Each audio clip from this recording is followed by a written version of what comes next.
Okay, recording in progress. And Right. I make you host now. Yeah. Okay.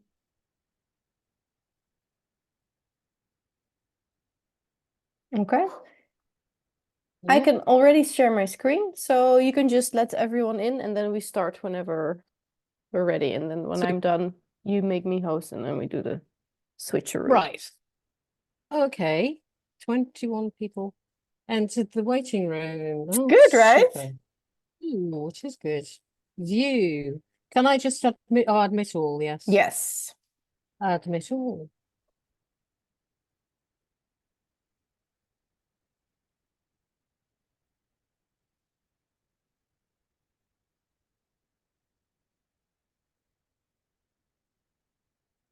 Admitting all. We've got a very full house so far. Nice. Hi, everyone. Super. Hello, everybody. Everybody here very promptly this evening. Hello. How you How are doing? you? Hey, not so bad. How's things? Okay. Hi, Kate. You have to read it on the television, pal. No, yeah, okay.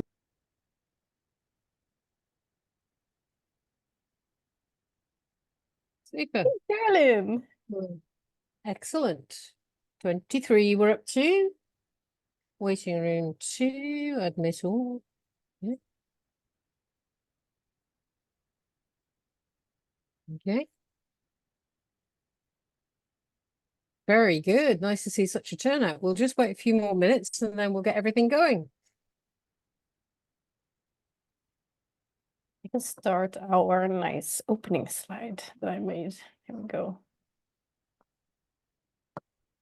Excellent.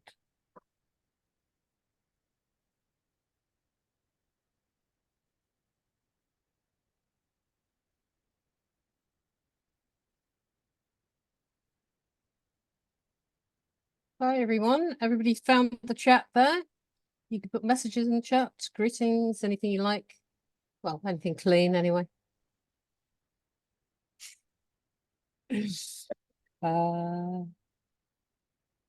Super. Hello, everybody. Hello, hello. Now, where has my waiting room thing gone so I can admit anybody else if they're waiting? 4 people entered the waiting room. Do you see them? Yes, just admitted everybody. Excellent. Super. Yeah, so that's very good. I think we've got 28 or so far. 29. Nice. And I have some 29.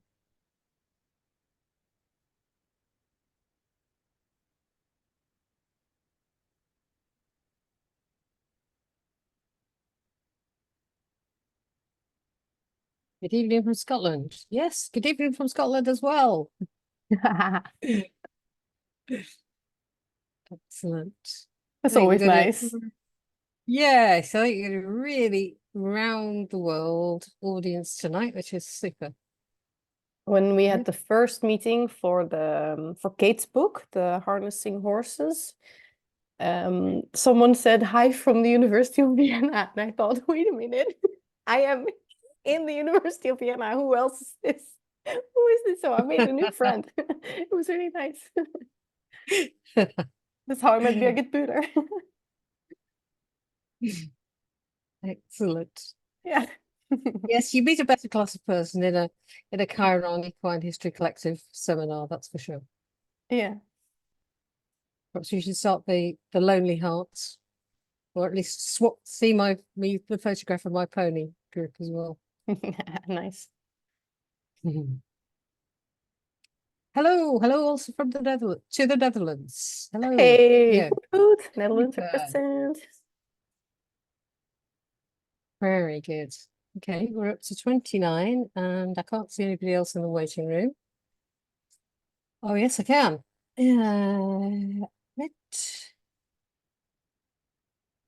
This is very good. Lonneke has kindly made me host, which is not my usual forte. So if it all goes horribly wrong, it'll be some dreadful gremlin I'll have put into the works.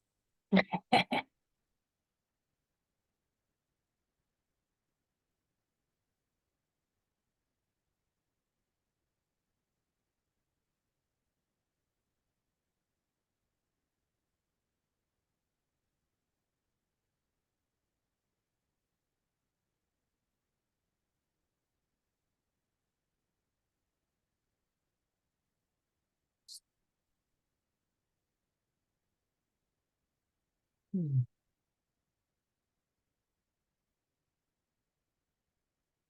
30, 31.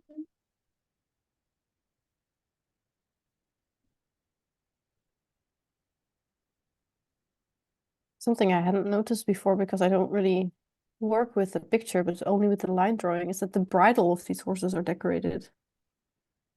Yes. Very cool. And the horse looking backward has angry lip folds. Yeah. Yes, definitely. I'm not happy about this, it's saying. No, no, no. Soon we will be able to see why.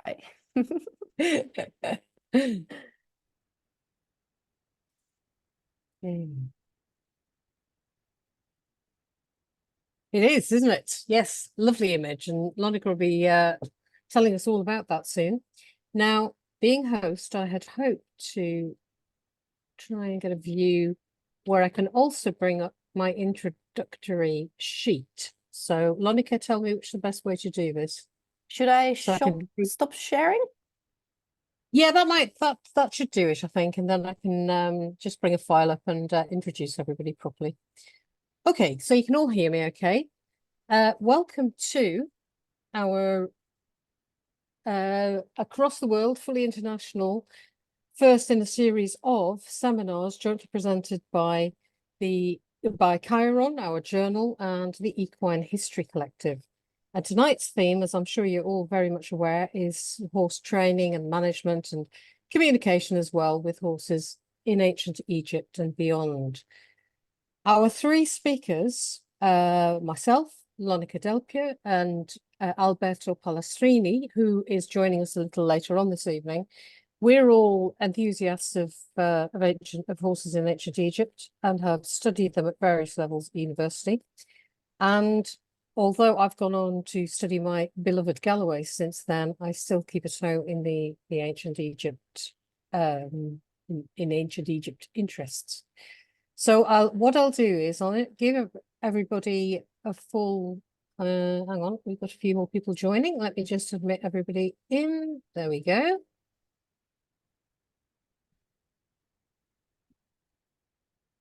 Should be a few more joining there. So just be giving a brief introduction of the three speakers tonight, myself, Miriam Bibby, Lonneke Delpeut, and Alberto Pollastrini. And Lonneke is going to get us going, I think. So I think without further ado, as we're now at nearly 10 past, I will introduce Lonneke, who I know many of you know, and also will be very well aware of her interest in horses. But she has something very special for us this evening. Those of us who were at the EHC conference last year were amazed by this, knocked out really by this discovery that she and Frederick have made, or an identification that they've made. You'll be hearing more about that soon. So Lonneke is a PhD student at the Institute of Egyptology, specialising in the art history and visual culture of ancient Egypt. Her BA thesis was on the role of the image of the horse as a status symbol in Egyptian private tombs, looking at how images of horses were used by the tomb owners to show how special they were. Her MA thesis specialised more in visual studies and looked at images of horses as a source of information by differentiating what is depicted from how it's depicted. Her PhD project is a direct result of the work done in her MA thesis. And tonight, she's going to present her upcoming article about the earliest two-dimensional depiction of horse training in history. This is really something very special. Located in the temple of Medinet Habu in Luxor, Egypt. The scene of which you can see a sneak preview in the poster shows a group of horses being part of a desensitizing training commonly used to prepare horses for stressful situations. And this type of training is still used for military train and police horses to this day. So in addition to that, there will be mention of archaeological remains that hint at how horses were kept in ancient Egypt. So Lonneke, please take the floor, and I'm looking forward to hearing your talk. I can't really hear enough about this discovery.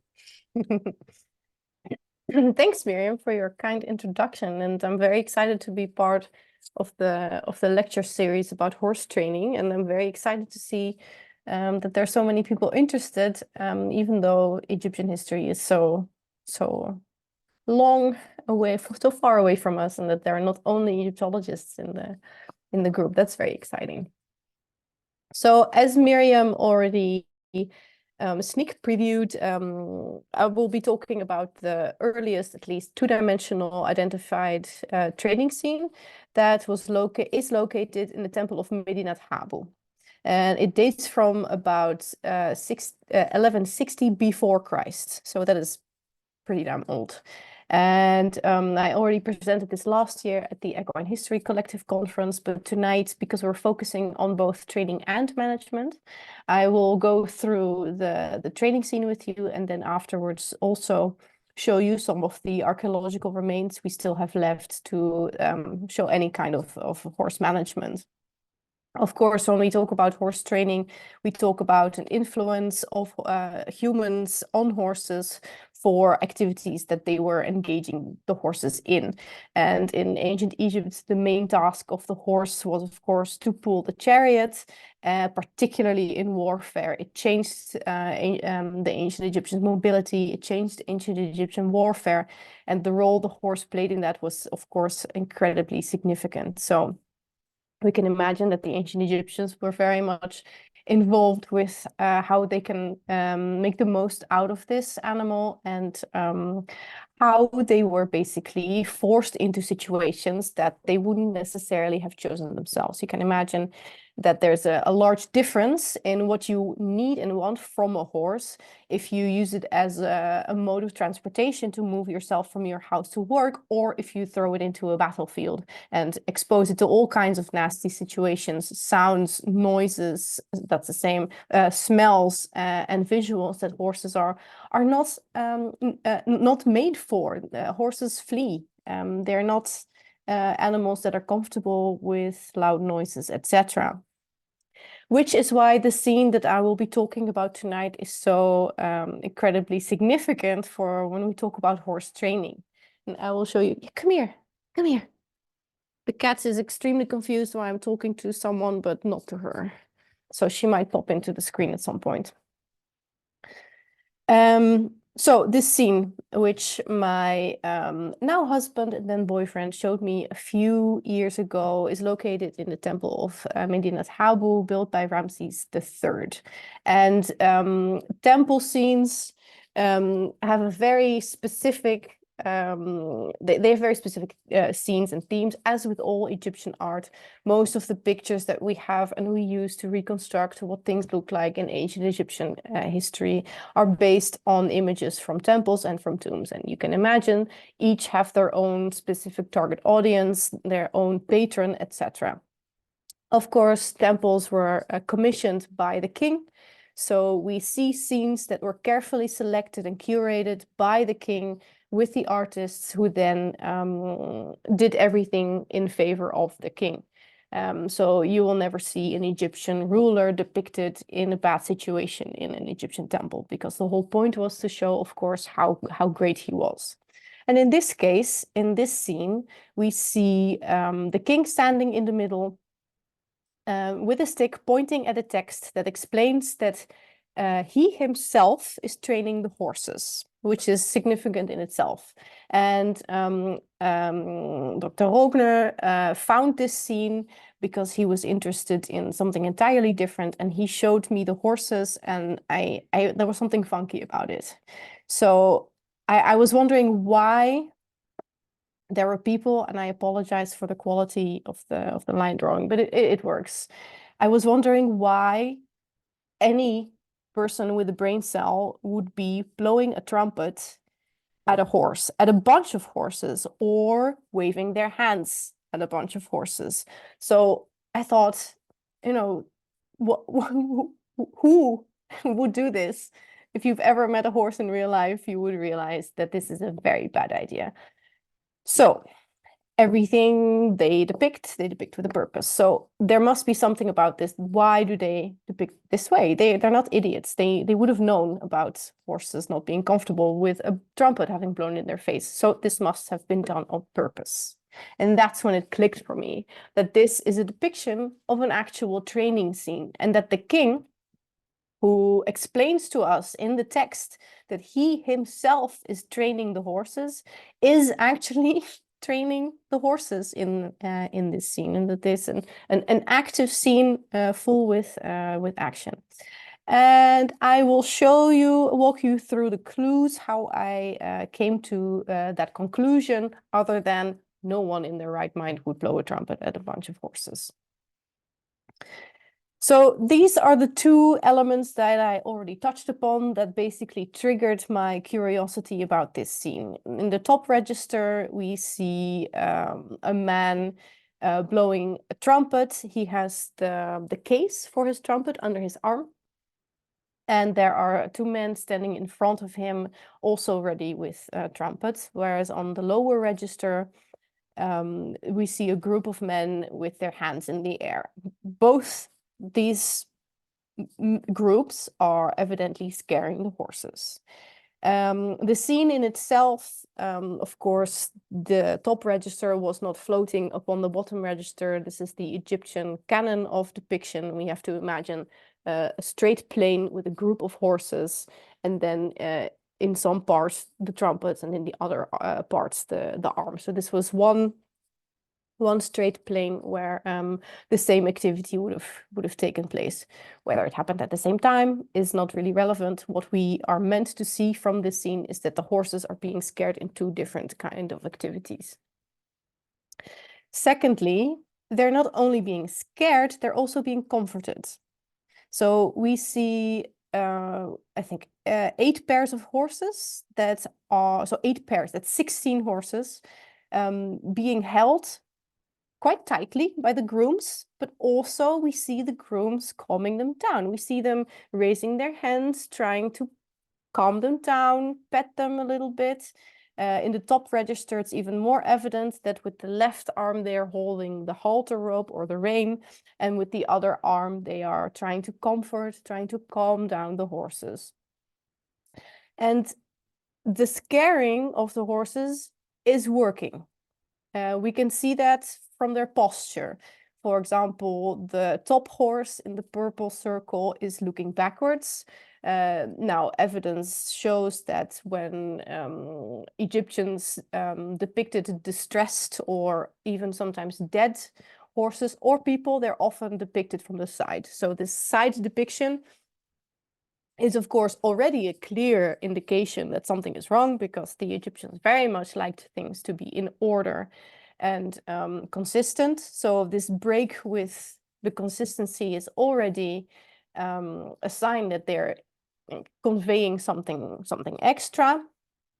And that, combined with the horse depicted from the front in the middle, the frontal head, is a strong indication that in this case they are displaying discomfort, which is again confirmed by the posture of their feet on the bottom in the third purple circle. These horses are held, so they are not in motion other than on the spot. So they are moving on the spot, trying to get away from this idiot blowing a trumpet in their face and these people raising their arms, scaring them. So what we see when we take all these visual elements together is that we can fairly safely conclude that this is a desensitization training ready for warfare. We know that the ancient Egyptians liked to, or the ancient people, Egyptians with whoever they were in battle with, would sound the trumpet before battle.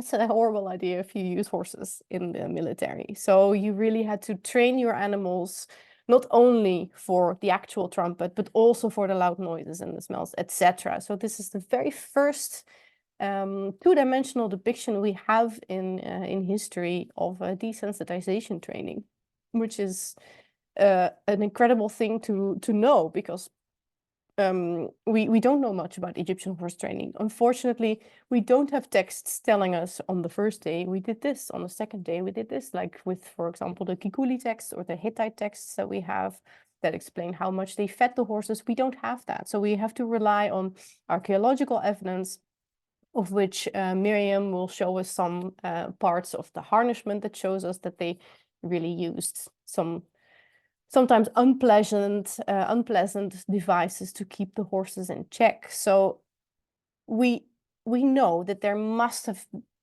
been measurements to train the horses for all kinds of situations, especially if you put them into a military context. But it is very very nice to have a two-dimensional depiction of this actually happening. So we know that they did this. We know they did all kinds of things, but it's now very nice to have this also in depiction, which is never a confirmation of anything, but it strongly suggests that the Egyptians did this to prepare their horses for warfare. So that is very cool. As Miriam said, it is in print with Göttinger Miscellen, which will at some point appear in my academia page for those who are interested. It's been in print for 2.5 years now, or two years, almost 2 years. So yeah, it'll show, I'm sure, at some point. So this is just, I just took an arbitrary depiction of Ramses the Great on his chariot to show you that the Egyptians did use their horses in battle. We already knew that, but it's nice to see an example. And you can imagine, based on the chaos happening in this field, that you really do need to train your horses for this, because they will run the other way. So it's very nice to see that we actually now have some pictorial indications of how they did this by blowing the trumpets and raising their arms. And of course, these training methods are still used in several countries. I'm sure the British police also still does it. The Dutch cavalry, so the Dutch military divisions, they don't have a cavalry, but every year in the second week of September, our king, he reads important documents about how the finances will be spent in the Netherlands, and he's always traveling from his palace to the speech location by carriage, and he's always led by the cavalry, which consists of volunteers. So these are not people, or they can be people who are part of the Dutch military, but since there is no cavalry officially part of the Dutch military, they consist of only volunteers who bring their horses to The Hague and to Scheveningen, which is a beach close to The Hague, to practice, because you can't just throw your horse into a sea of people hoping everything will be well. They train these horses. So, and they still do that with trumpets, as they did in ancient Egypt, and all kinds of other instruments. We see that this is still consistent, and this training method is still being used in the Netherlands and in other countries as well. But these pictures are from the Netherlands. Not only trumpets, also flags, weapons, guns, smoke machines, although I think last year was the last year they did that, because they don't find it, let's say, the balance between the profit they gain from it in case there's an emergency situation and animal friendliness was off the scale. So they don't do the smoke machines anymore.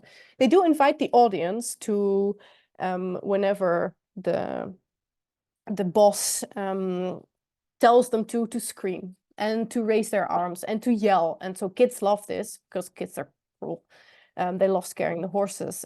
So they really engage the audience. So they still use also yelling, screaming, raising their hands to train them. And it's, yeah, every year it works, thankfully, and they've never actually been needed, at least. But it is still that the fact that this training method is still being used shows that the ancient Egyptians, they knew very well what they were doing, and they also knew how to get over the or get through the hoops that they had when they wanted to use horses in the military. So that was the first part, and because we know that horses were used in the military, that means that there must have been some kind of institutionalization that we don't see when the horse was just introduced in the 18th dynasty in ancient Egypt. It was only until the 19th dynasty that we see these institutionalized stables. And I say stables, but it's actually stable. We have two accounts of horse stables in ancient Egypt. I might be wrong. If anyone knows of another one, then do let me know. And one of them is in Kantir, Pyramesse, the capital city built by Ramses II, and one is in Amarna. However, the stables in Amarna belong to a private house. So this is not a stable on the same scale as the one that I will be showing you in that they found in Kantir, Pyramesse. So the German team found these rocks with a hole in it, and horse people might immediately say, hey, that's a tethering stone, that's where you tie your horse to. However, they didn't quite know what they were looking at when they initially found them, so they were a little bit confused. What is this? We know that they already knew from reliefs and from other animal stables that they are sometimes used, but they didn't quite understand the context that they were found in. Here we see a pit where horse urine was collected, and the piece of pottery that you see was used to collect the urine and to use it for all kinds of stuff like making leather smooth. But it took them a little while to understand that they would tether the horse to the tethering stone and then collect the horse's urine in the pit and then collect the urine from there. And it was one of the archaeologists who said, hey, let's try this with a donkey. So they put a donkey, if you can see the donkey in the picture, it's taken from above, and the measurements sort of fit. So they did experimental archaeology on the side to see if a horse would actually fit in that space, and it did. So that's a very cool discovery, and the first discovery where we see horses on a monument that were kept on a monumental scale, because there was space for over 400 horses in this area. As you can see, there were different collections, different rows of stables where the horses were kept, and they even found hoof prints preserved around the stables that were covered in mud from the rain and then covered in sand. So this, in my personal opinion, is the coolest thing they ever found in Kantir, but it really shows you that the horses were there. It makes them very human, very relatable somehow to see the hoof prints in the sand. So they made a reconstruction drawing, but they also made a reconstruction video, and I would like to see if it works. Oh, yeah, there we go.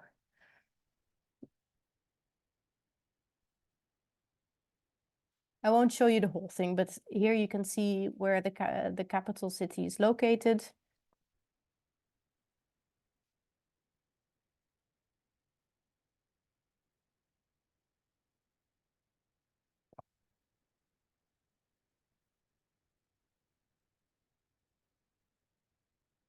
Of course, there are a lot of modern buildings now on the border.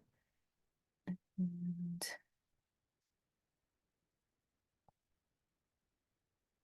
I believe, was it here?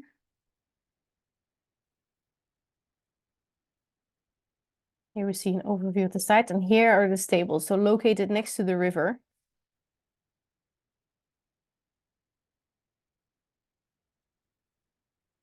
"460 horses.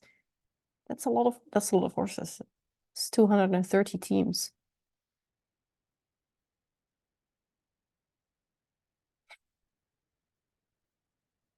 And of course, the city was located on a strategic spot where they could keep an eye on everyone coming into Egypt from the north and from the northeast specifically.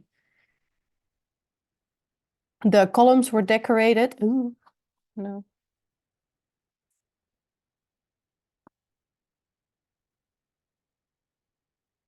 With scenes of the pharaoh being triumphant, of course, as he always is. And there was a space to groom the horses. And very smart that they put the columns in between so they can't kick each other.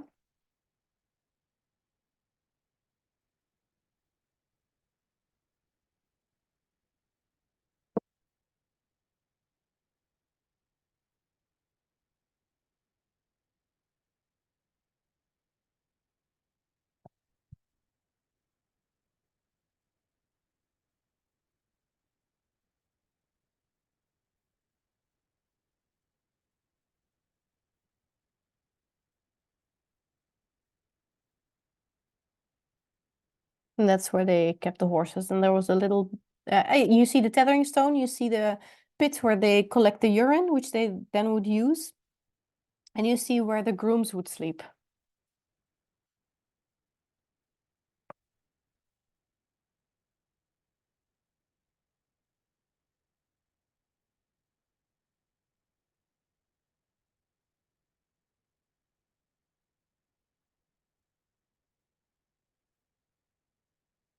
So you can imagine the smell and the sounds and all the commotion and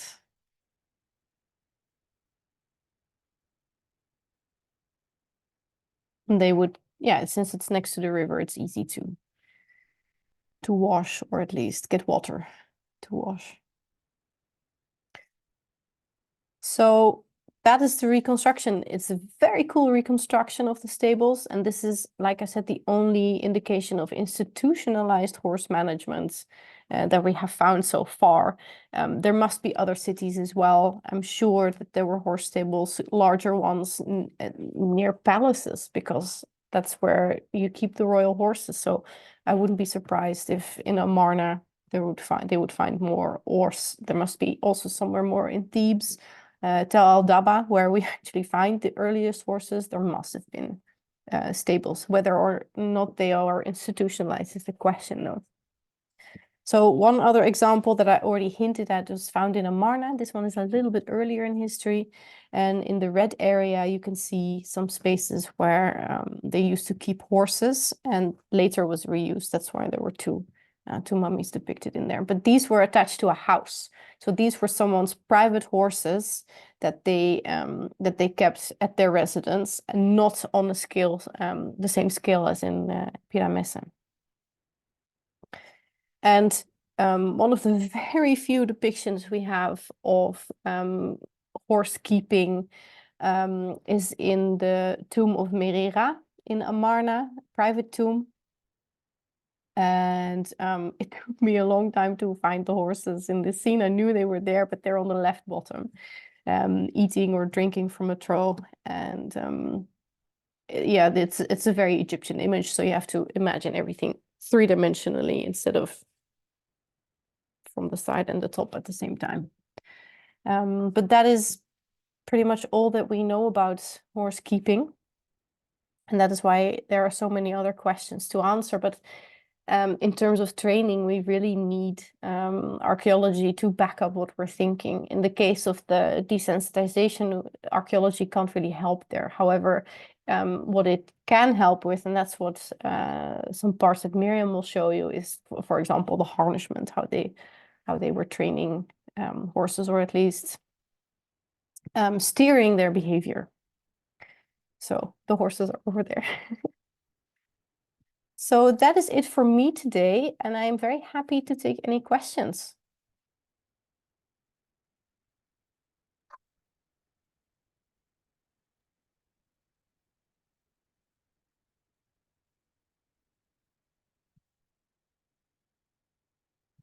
Thanks, Lonneke. I just can't hear that presentation often enough, and I hadn't seen the Pyramide video before, so that is absolutely brilliant. What a Yeah. super job they've done there. Yeah, they did a great Oh job. yes, questions. Jörg, your hand up went up first, I think.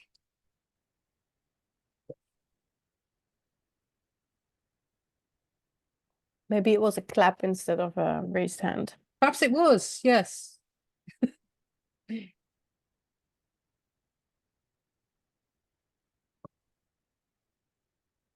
You can always ask questions at the end of the whole session as well, if you like. Once you've got How all large the were information. Egyptian horses? So around 130. At least the first ones. Where in the maintenance Habo temple can we find the training scene? That's a very good question. I must admit I don't know this by heart, so I can find it for you. Ah, there we go. First courtyard, south wall, west end. I will be in Luxor in the 3rd week of April, so I'm very excited to see the scene in person. But it's pretty high up, so the line drawings are really a service to us. They used horse urine for the treatment of leather to make it more flexible. How many horses in the care of one groom? That's a very good question. I think if we follow the video, I think they said there were 10 horses in one of those stalls. So I would guess for sleeping 1 in 10, but we don't know anything else about this. So it's a very interesting question that we're unfortunately unable to answer in more detail. Which means, who knows, there may be some more discoveries to come. I think that's the great thing, you know. Firstly, how much things have moved on. The training scene makes a massive difference to our understanding of how horses were kept and managed and trained in ancient Egypt. That really was a game changer for Lonneke and Frederick to identify and discover Yeah. and write about. Truly a game changer. But hopefully there's still more to come. I mean, I think this is the thing. I think Egypt keeps surprising us, really, doesn't it? Yeah. It does. And did the grooms exercise the horses too? We don't know. We have, so there are titles. Maybe I will look at this quickly while Miriam gives her lecture. I am not sure if there are any titles that actually mention training. We know there's like a master of the stables, master of the horses, etc. But that's a quick look I can have. Can we draw parallelisms? Yeah, you thinking of Kukuli there, Michelle, perhaps? Yeah. Yes, yes and no. Kukuli's really such a one-off, I'd say. Yeah. It tells us, it's so very, very specific about distances and paces that we can't truly even now interpret. There's been various efforts of saying this was a trot, or this was a pace, or this was a specific gait, and this was so far. But we, despite all the various attempts by people to say that's definitely this, we're still not 100% certain of what he meant in terms of how far you're going, what pace you're doing. Yeah, and exactly. So very, very specific, I would say. Yeah. Yeah. Where in Amarna was the house stable? It was house number 51.3. Yeah, stables plan 110. It was published by Borchardt and Rikke. Yep. Yeah, Jörg has a Jörg. question. Yeah, this time I did have my hand up. Thank you. 2 questions. Were any skeletons or bones of horses found? And is there anything in accounts of supplies for the stables of any kind? So the horse remains that we have are burials. So we don't find any near the stables in Pyramesse. There are maybe 2 handfuls of horses found in ancient Egypt, which is one of the things I find most interesting. Where are all the horses? And Where are they? of course, Kate Kanne has already published that you don't need so many for management, transportation, etc. But if we want to believe the texts that list the booty from, for example, Megiddo, they brag about bringing over 2,000 horses, or the booty list mentions over 2,000 horses. So where are they is a very good question. And as far as I know, we don't know anything about supplies, etc. I know that Spallinger has published in his Warfare in Ancient Egypt book something about rations, things that would have been needed, that they would have had to bring along. And Egypt isn't as green as other countries, so it was, I can imagine they had to really think ahead when they went on missions like that. Thank you. You're welcome.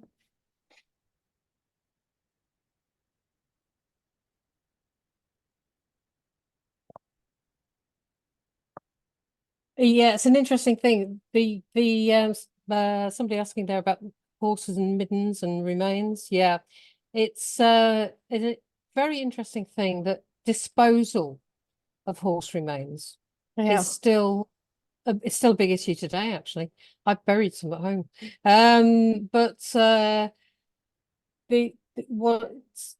This turns up regularly right across the ages. What do you do with the old horses? Well, obviously you can render them, you can make use of the remains, you can use those for all sorts of things, you can boil bones down, you can do that. So I think we can pretty well guarantee that the few horse remains we have from ancient Egypt were rather special horses. There's a reason why, for instance, the horse that's sometimes called Senenmut's horse, buried near his tomb, was obviously a very special horse. I have some. Oh, you get the list there. Super. Yeah. Mhm. Yeah, this list is fantastic. A lot depends also on culture, how people feel culturally about things. If you've got a big landmass and you've got large herds of horses, I don't think you're going to be terribly bothered about where the bodies end up once your old horse dies or wanders off into the wilderness. I think the same is true perhaps of desert areas, that it's fairly normal for horses just to die and be abandoned. But obviously in urban areas, it's it's a much greater problem. You're either going to make use of the remains, or you're going to have to render and remove them somewhere. Yeah, but in any case, you have to move them. You have to get them out of and the way. they're so heavy, so you want them to die where you can leave them. Yeah. Yeah, exactly. And this is, I think, Please one of the don't die reasons, at my back door. because the list is nice, and we have some remains of horses that were wrapped in a linen shroud, like the horse of Senenmut here in the picture. That was a very handsome chestnut mare, probably. But they were never mummified. Now, that means that, there are several reasons why you would mummify, for example, deification or nutrition in the afterlife, or if you want to bring it as a pet to the afterlife. But horses were never deified. Horses were never considered a god. They were a status thing, but not deified. And the excuse of the horse entering Egypt rather late in Egyptian history is not a good excuse, because they incorporate all kinds of gods at all the times of history. So they were not mummified for that reason, but also there's no evidence that they ate them. So you wouldn't really wrap a horse sandwich in your tomb. It's also very large. And I think the size is also one of the main reasons why they weren't buried as pets more often, or why we haven't found them accompanying someone in their tomb, or in any kind of treated context because they're so big. And they did that with the Apis bulls, for example, and also with crocodiles that are also very large, but they were deified, so they were related to some kind of god, and horses were not. So to mummify an animal that large to bring it with you in the afterlife, I think was just too costly or too impractical for a lot of people. Also, you have to, of course, or not necessarily, but you need often you need 2 horses for a chariot. So to bring just one, and you wouldn't kill such an animal at the time of your own death, because they are much too valuable to do that for. So, but if anyone's interested, these are some of the remains that we have, and they're all found in different contexts. I don't know how much time we have. The one in Avaris was found underneath the Hyksos palace. So this one was buried very, very carefully. And you can see from the posture of the horse that this is a natural posture that a horse has when it relaxes, at least, or when it's passed away. So this one was not treated, but buried with care. The one in Buhen must have been an accident. What is the horse doing there? Why is it there in a bunch of debris?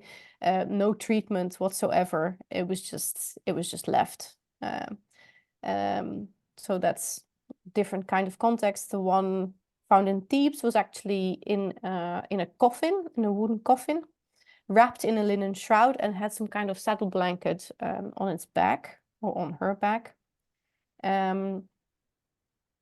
So this was also buried with care. So this one definitely belonged to someone and meant something to someone. You can see that the contexts are very different that we find horses in. This one is even different. This was a royal horse found in the horse cemetery in El Kuru, that were buried. Is there a picture of that? No. Standing up. So they dug the grave in a way that the horse would stand up in its death. So that is also that they're all very different. Yeah, and Kate can say many more useful things about these bones than I can. Maybe we'll have a bone session as well. The only parallels with those upright burials that I know of come from very, very far away. There's an example, for instance, of chariot horse burials in Yorkshire, where they did that with the horses. They buried them upright so that they looked as though they were sort of almost leaping out of the interment. Yeah, so it's China, Kate's saying that. And the tomb horses, the Altai horses, weren't they buried upright, some of them as well? So yeah, fascinating, but all different, like you say. Absolutely amazing. Yeah. So one more question: has DNA been studied? No, very simple reason. We are not allowed, or one is not allowed to take samples out of Egypt, and in Egypt they don't have the facilities or the wish to do so. The closest living breed is probably your Kalesh horse in front of a carriage in Egypt.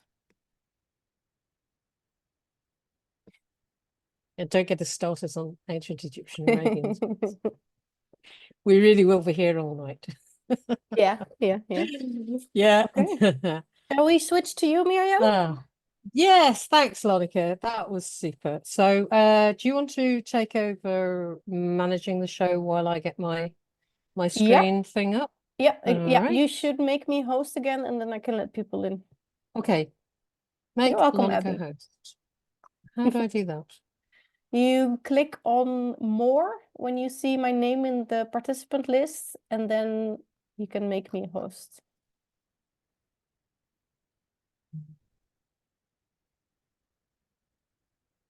Sorry about this, everybody. Do you see the participant list? I've got the chat. Yeah, do I need chat or just participant list? The participant list. Right.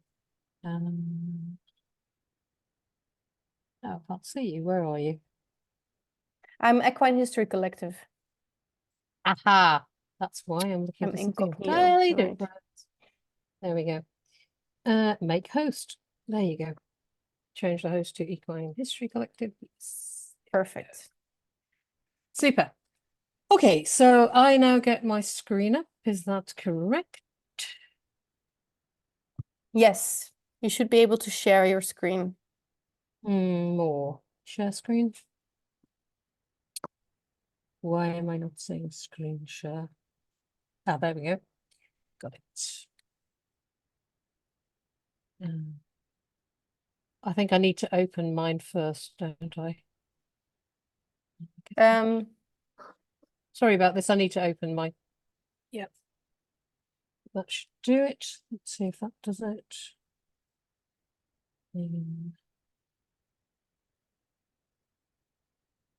Share screen. Go seminar. Share.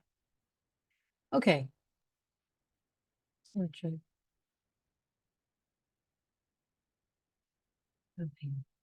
From beginning. Okay, so now I will do the difficult thing of introducing myself. I think a lot of you know me already, so I don't have to spend too much time on this. I'm Miriam, I'm co-editor of Cheiron.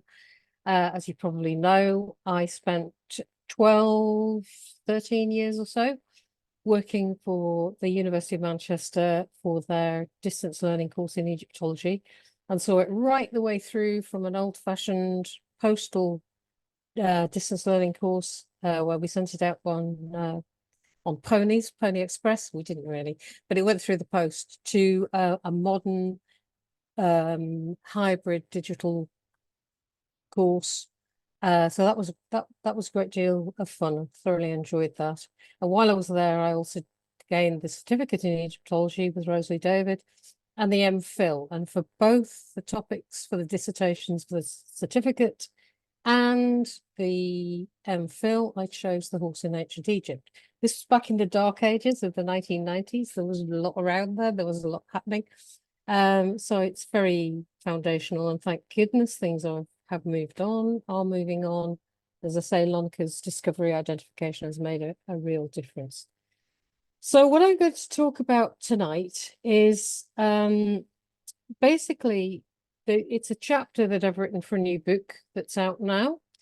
And I titled it, "They Shall Henceforth Be Fed in My Presence." Horse training in ancient Egypt, treatment of ancient. It's really the treatment of horses in ancient Egypt within the context of the ancient Egyptian belief system. So there we go. Just a reminder that this is a joint seminar series on that we're not just going to be looking at horses in the ancient world, but we'll also be doing medieval, all sorts of pre-modern, all sorts of other things, early modern, modern, and classical period as well. So more to come, the first of many. Let's go.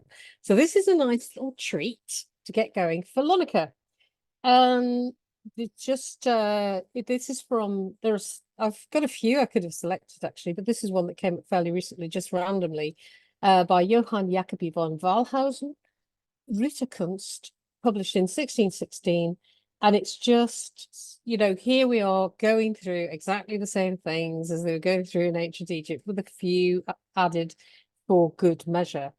So we see the horses getting used to weapons. I feel really sorry for this horse here. He's absolutely surrounded by people, and they're not just blowing trumpets at him, they're actually firing guns. And I think this must be his rider here. The horse is fastened up quite securely to a post. And what I'm hoping is that his rider is acting the same way as the grooms were in ancient Egypt and actually comforting him. He's there to comfort his horse while the rest of all this stuff is going on. This is how I see this bit of the scene here. So we have someone with a sword, we have a fire and smoke going on here, a horse being led across a very narrow, rickety looking bridge, and horses swimming with people with guns and swords. And here somebody tailing the horse through the river. And what's interesting is you can see that sometimes in ancient scenes of battles where they're actually swimming with the horses, where they're basically running away and fleeing, and they've got the horse and they're swimming alongside the horse or holding it by the tail. That one's being tailed there. And here we have a very interesting thing going on. I'm not quite sure what it is, but we've got the man with the whip, like the king here. He's got two whips, or a whip and a stick. And there's something coming down actually from the horse. Oops, sorry, didn't mean to do that. Looks almost like it's sort of sparks almost, it looks like a firework or something, but I'm really not sure what's going on there. But it's obviously something that is there to that would be really quite worrying for a horse, and they're getting him used to that. So it's a kind of again the real mixture of some comfort going on and quite a lot of tough stuff happening as well. This horse here, he looks quite relaxed about going over the bridge there. I think that's quite an old hand, that horse, whereas some of the others might be in an earlier stage of their training. Okay, so there we go. So still doing that. So what I'm going to be talking about is based on this recent book, Chariots in Antiquity. It's a Festschrift, and I've got a chapter in this on basically on horse communication and training. There we go. What the reviewers said, this original work provides a broad vista from disparate geographical regions and constitutes the most important collection of papers in the early history of chariots published in decades. Well, I don't know whether that's true or not, but it's a very, very interesting. I mean, I couldn't possibly comment, as the saying goes, but it's a super collection of the latest thinking in lots of areas on this topic. And there are many other fine publications relating to chariots as well. Okay, so let's start off with a very well-known image, Tutankhamun in his chariot overcoming his foes. So, as Lonneke was saying, we know a lot about how they use chariots in warfare, fair amount how they use them in hunting, how they use them in daily life at places like Amarna, going up and down the main road there. But the training side of it is something that still has been until recently quite a mystery to us. What I'm going to do is, but this is a classic scene of the pharaoh overcoming his foes, all tumbled before him, while he is almighty in his chariot, overcoming the forces that threaten Egypt. What I'm going to do is I'm going to take elements of this scene next so that we can hone in on what's going on the horses with the harness. So some elements of the scene. Let's start at the head. We have, I think, the word I want to use is control. It's control. That's what it's all about. Control's important, not just literally for you controlling your horses in your chariot. It's an element of being kingly. So the expression of control in various ways manifests through imagery, and of course we would perfectly expect to find that in images of horses. So we have, but I think what's interesting is you, as horse people, you'll be able to recognize very, very familiar elements here. The horses wear bridles that are quite familiar. They have bits. They have headpieces and bosses and headbands. Not perhaps the fancy headdresses, of course, which denotes that they are royal horses, but we are familiar with this kind of setup. It's kind of familiar to us. You will also notice, is my pointer working, by the way? I hope so. There's a rein coming down here. That's the rein there. And along here, we have what's called a fixed rod, or sometimes a fixed bearing rein. It is actually a rod. It's a piece of wood, decorated, covered with gold sometimes. And that's leading to the next main part of the harness, which consists of a chest piece, let's say, like a breastband, a pad, and a yoke, which you'll be able to see. And it all looks very messy, doesn't it? You'll be able to see the details in a later image. We've also got what's sometimes called the backing element, the equivalent of a girth, which enables the chariot to be backed as well as moved around. But this fixed rein is very important. We've also got a solar disc, barding, I suppose I could get away with calling that barding, various other elements.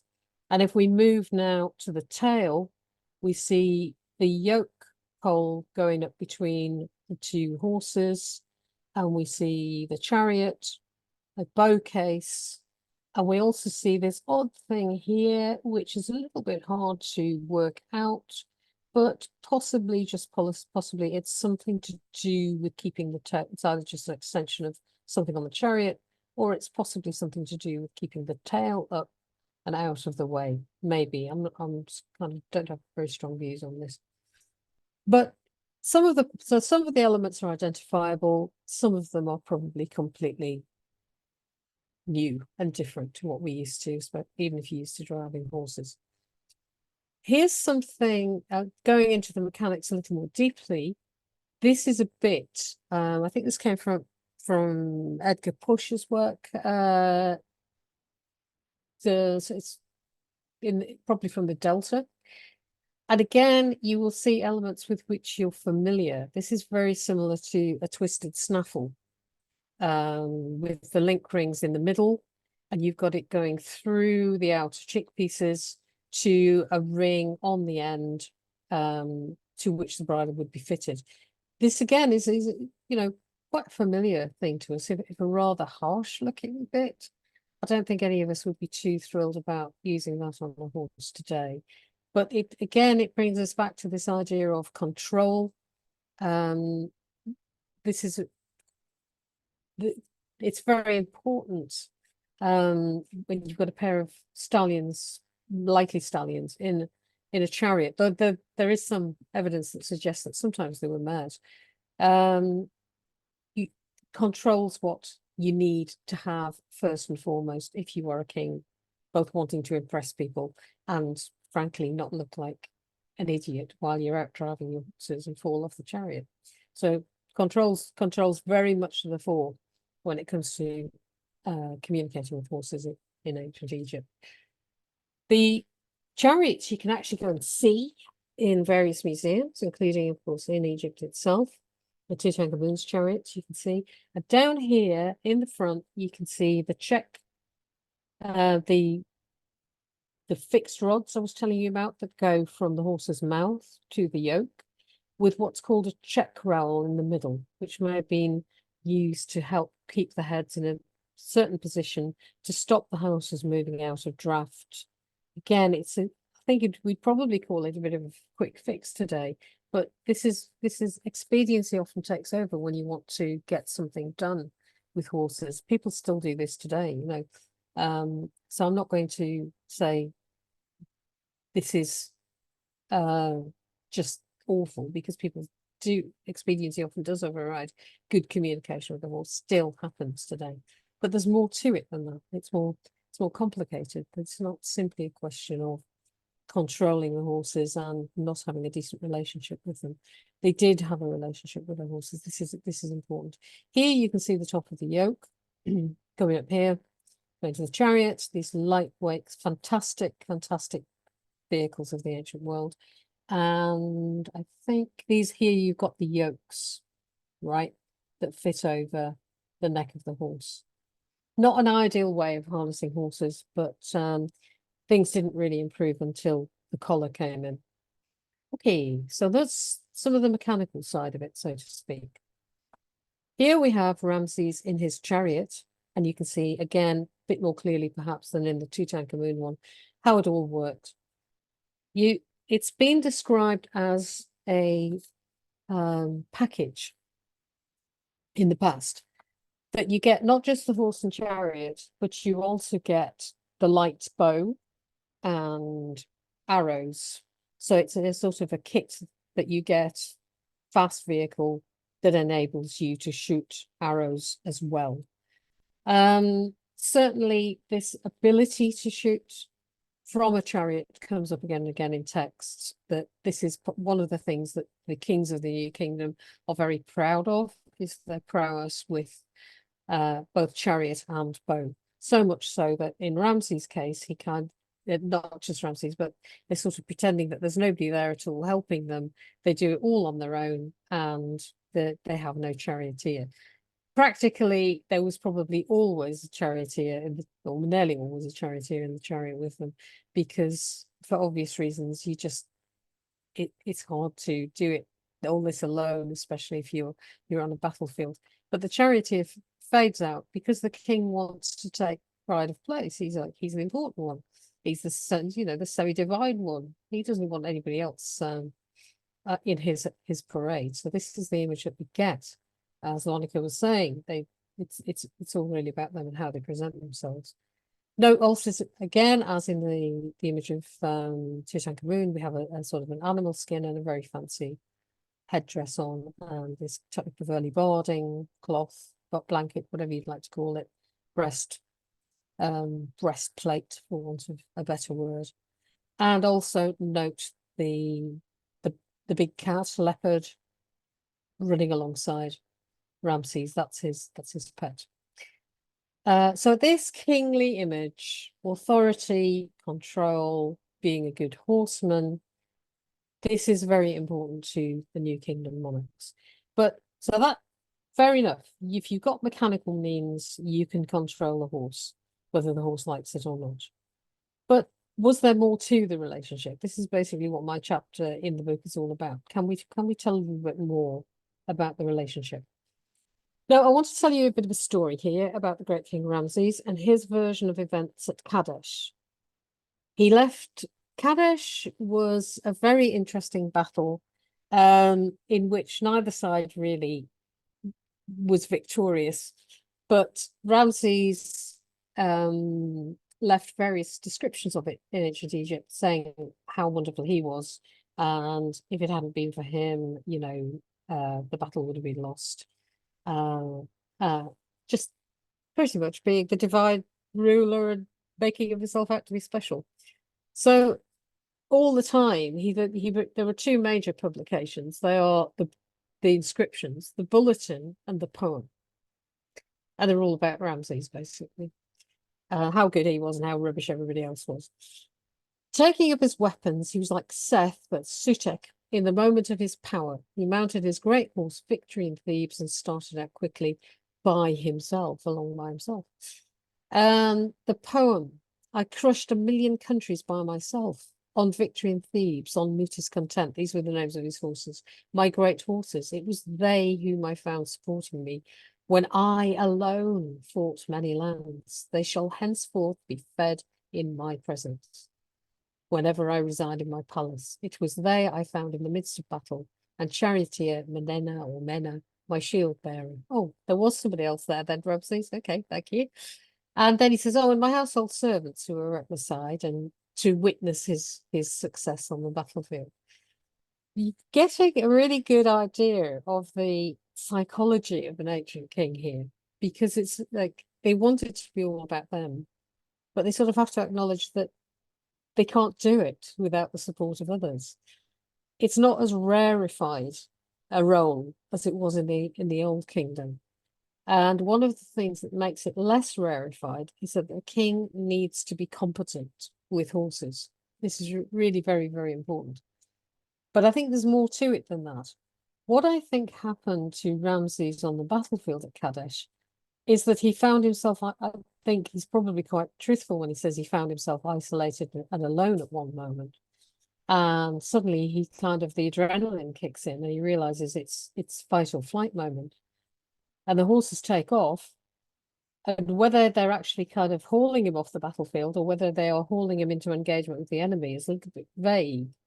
But there is this massive adrenaline rush all of a sudden, and he is supposed to be smiting all his enemies. His horses are there to bear him forward. He acknowledges their presence. This is really very, very important. They were there for him when he feels that dozens of others weren't. And I also think that I could be very scatological about this and say, something very rude about Ramses, but let's just say I think he was wondering where the nearest toilet was and whether the charioteer had packed some of the toilet papyrus at the time. So we get this kind of fear, rage, the whole package. It's a rare, rare insight into the mentality of the king, who is not absolutely in control, but wants to make out that he is. He gave an awful lot away in those inscriptions, a lot more than perhaps he was intending to do. Okay. Now, what I've done in the chapter is looked at ancient Egyptian belief and approaches to horses in terms of the quadrant of learning. I think this is something that a lot of you will be familiar with, the idea of reinforcement and punishment, removing negative, aversive stimuli, adding pleasant stimulus. We see this in the training scene to a certain extent. You know, adding all these things that are very unpleasant for horses, but trying to explain to them that everything's fine, and hopefully, one hopes, rewarding them when they accepted it. So I set out to see, can we identify some of these behaviors in ancient Egypt? Is it possible to sort of, rather than kind of just look at the superficial, here's the king in his chariot, bashing his enemies, destroying all the animals while he's out hunting, can we see something more subtle in the relationship? And if so, what's the evidence for this? So the examples that are given in this, I've just forgotten who were the authors of the report that I took it from. I'll look that up and tell anybody if you like at the end of the talk. If you reinforce a horse, the best way to reinforce a horse is with food. Okay, so this is where they shall henceforth be fed in my presence comes in. He realized that feeding horses was appetitive to them. He found it rewarding. You can reward them by adding something nice. E.g., the horse approaches when called for and receives a carrot to reward the response. Or you can remove something aversive. You remember those tense heads? You can actually allow the horse to relax and they take away the aversive thing. Punishment. Well, I mean, the horse tries to take food and you smack it on the nose, is an example they give, or the horse bites and you smack it on the nose. That's punishment, positive punishment.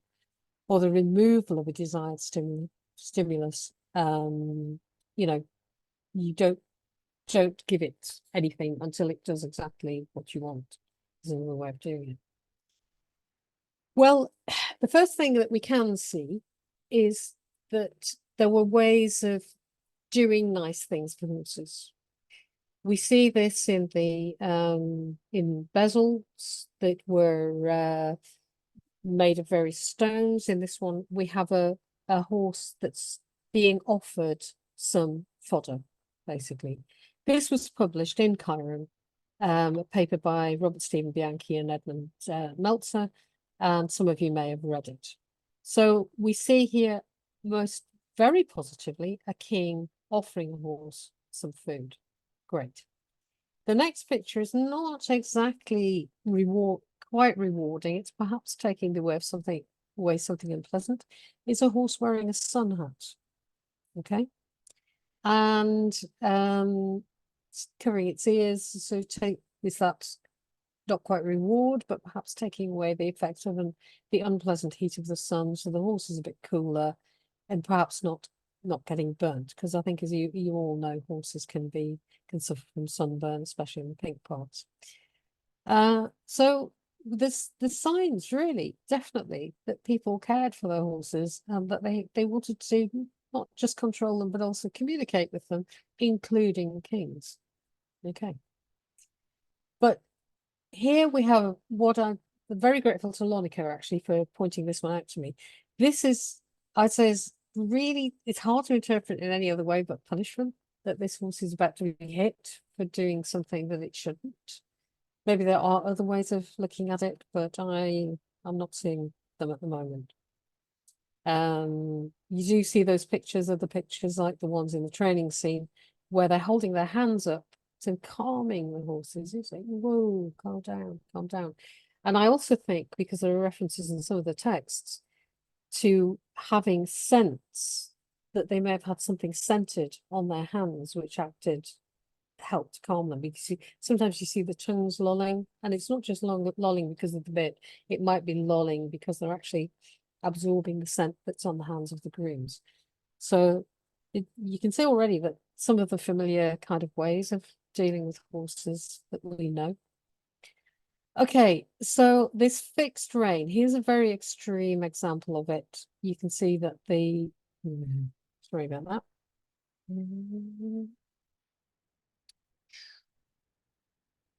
Yeah, go outside.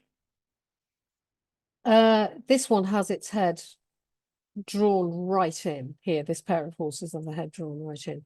I think there's some indication, I would argue, that these fixed reins were set at various degrees of tightness. And I think there's also, I would suggest that sometimes that was done for effect to make the horses look really, really powerful and under control, that it kind of produced a certain look. But there is also plenty of examples of the horses just going along on a loose rein with there's no kind of bearing rod in place there. And this one here, you can see that the bits even drop down in the mouth there a bit because it's not really being held under tension before. So this gives it sort of, they've taken off the pressure and the horses are able to relax. This one's even dropping its head and perhaps rubbing its head on its knee, which I think is something that, again, people who ride and drag will be familiar with the horse trying to get its head down and have a rub on the knee, perhaps rub off a fly. So that's the removal of something hard or difficult. And other examples of punishment, taking away something pleasant, leading horses away from their own kind, keeping them intensely in stables, withholding food, but they need food because it's essential. So that quickly becomes a punishment. And again, this awareness amongst the rulers, King Pianchi, His Majesty then proceeded to the stable of the horses and the court of the foals. And when he saw that they were starved, this is a late ruler in Egypt, he said, "As I live, as Ray loves me, as my nose is rejuvenated with life, how much more painful it is in my heart that the horses have been starved than any other crime that you have been committed at your discretion." He'd actually been holding the city under siege, but he was still horrified that the horses were in this state when he entered it. Some people said, "Oh, it's just that they were an asset, you know, he was just kind of he only cared because his asset had been harmed." Whereas others say, no, he was genuinely fond of horses. This is his genuine expression of horror and grief at their treatment. Okay, so you can see it's quite a complex relationship. It's not, and just being around horses, we can't believe that they would just view them as machines, as something that made them look kingly and marvelous. We feel that they must have had some good relationship with their horses. Now, I want to look at this one in the context of ancient Egyptian belief. We have the tightly fitted rowels on these pictures here. These are the two gods, Horus and Seth, or Sutak. This is a very old image that recurs throughout ancient Egypt, a late version of it. Horus, a manifestation of the sun, a very famous god, part of the Egyptian pantheon, and seen, I suppose, in a positive kind of way. Whereas Seth, Sutak, the god of disorder, the god of the desert, the god of negativity and chaos. But here we see them together, binding this pillar with signs for life and prosperity and health above. It's as though these two gods have to work together in order for the whole of the cosmos to carry on working properly. And I think that's an important thing to consider when we think about control of horses. This control, this tension between the forces of order, which we're usually kind of overseen, if you like, or seen as being under the authority of a goddess called Maat, and the forces of chaos. But it's as if you can't have one without the other. And I think that the Egyptians sort of saw this in the way they controlled their chariot horses, that they had something that they brought into the order of kingliness and the cosmos. So this was the way they handled them, was not just expediency, but also they felt that expediency was part of their worldview of order and chaos working together. And now reward. I want to go back to reward and the idea of the king, actually, they shall henceforth be fed in my presence. He understood that food was important, did Ramses. Food was important to horses. He really understood that. I don't think we get the impression that he was going to be carrying buckets, though. You know, buckets of feed to them. Perhaps I've got it wrong. Perhaps he was. Perhaps he was kind enough to actually go and feed them himself. I think they'd appreciated that more than anything else. But the idea of reward in the form of food was something that the ancient Egyptians understood totally, because when they died, they believed that in the afterlife, they would magically be able to manifest everything that they loved in real life. And one of those things was food. So we see pictures of tomb owners with food piled up high in front of them. This is one of the things that you know the afterlife is not going to be short of. So I think that the connection of food and horses is very important. This is this aspect of reward the ancient Egyptians understood very well, not just for themselves, but for horses and other animals too. And here we have a very famous scene with horses in the upper register and variously identified equids in the lower scene, being variously identified as mules, hinnies, onagers, all sorts of things. I'm not going into that argument here. I honestly, I think they might just be kind of a sort of semi-mythical creation made up of different parts, because you have the short ears, but you have the donkey tails. But these two, unlike the horses under stress, under tension in the top scene, they are just relaxed and eating. And doesn't it look great? I mean, is this not just a scene that says, yes, horses need to have this kind of reward as well. They need to relax and feed peacefully. So that's a very good one. Now I want to move into a different kind of area, which is this whole idea of horsemanship being, how can I put it, a sort of a mystical thing that people, that it's some kind of, I think it's all to do with food, personally, reward relating to horses, or it's mostly to do with food and scratches. But this idea that there's some kind of mystical knowledge that horse people have that they gives them authority over horses. I like this one because here we have an ankh, an animated ankh, the sign of life, with arms, holding a was scepter, which is a sign of power. And we have this fancily dressed or fancily marked horse rearing up in front of the ankh sign. I mean, almost as if the ankh were a horse trainer.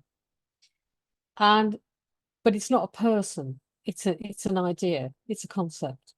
So I like to think that whoever made this pot, this is just me going off on an imaginative one, really, had this idea that, can I sort of convey that the communication that you have with horses is something that is not just about your human mind and feelings.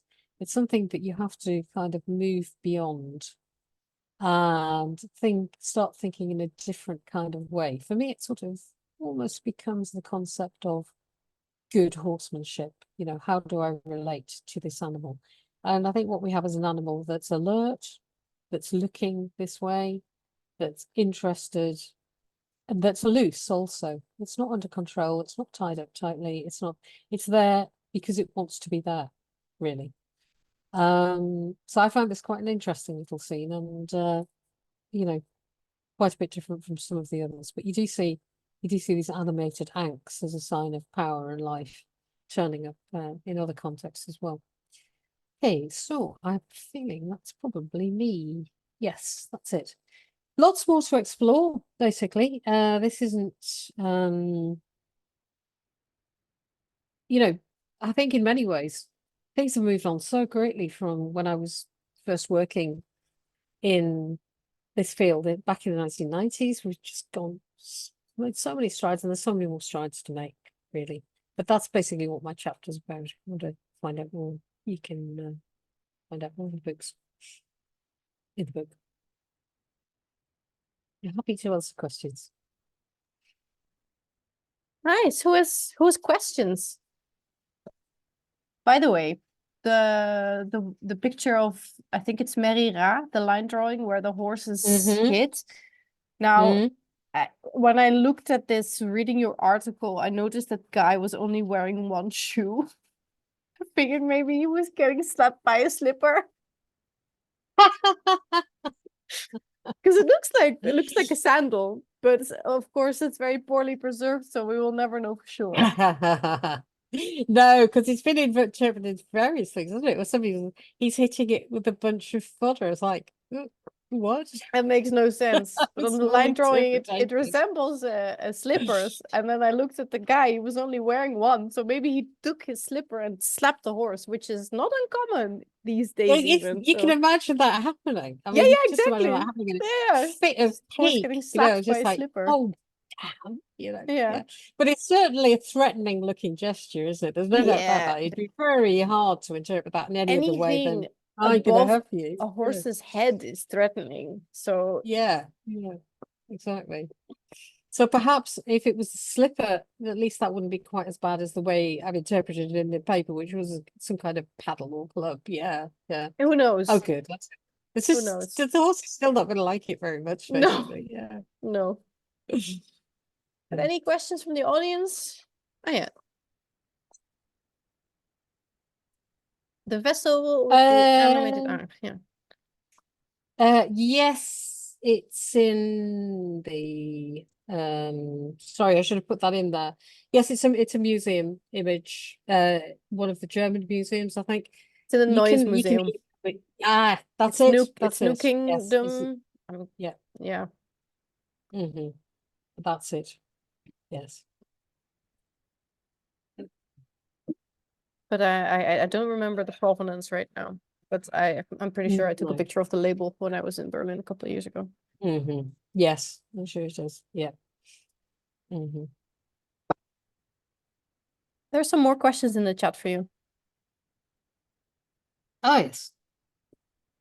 Horses or humans with hats. Do we know what type of horses? Well, Small ones. Small ones. That were That'll do me. cute. Small They were ones. cute and Yeah, small. small, cute horses. Yeah.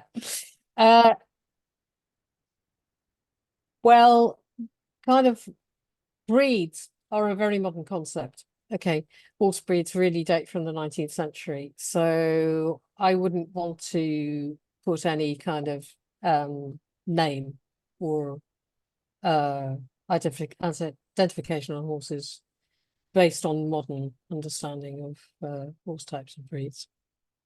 Okay.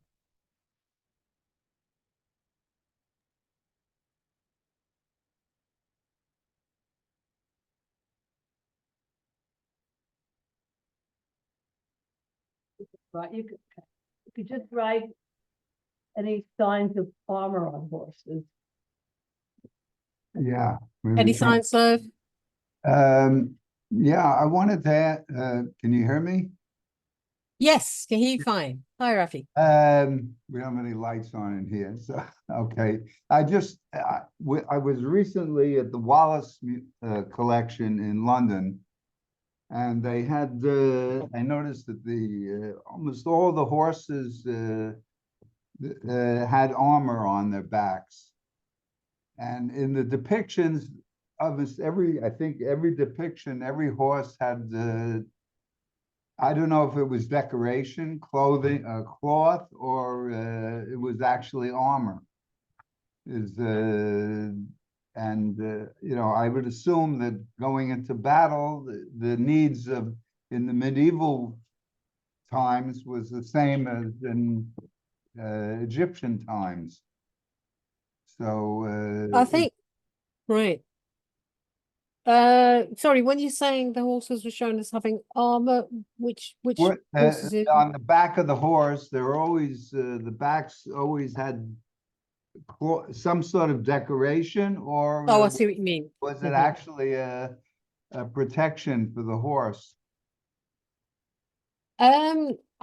Now this is a very good question, because Andre and Salima have done a lot of work into ancient Egyptian leather work, and I'm not sure whether Lonneke might know whether any material survives that might indicate what the horses were actually wearing, and whether it was material rather than something more heavily protective.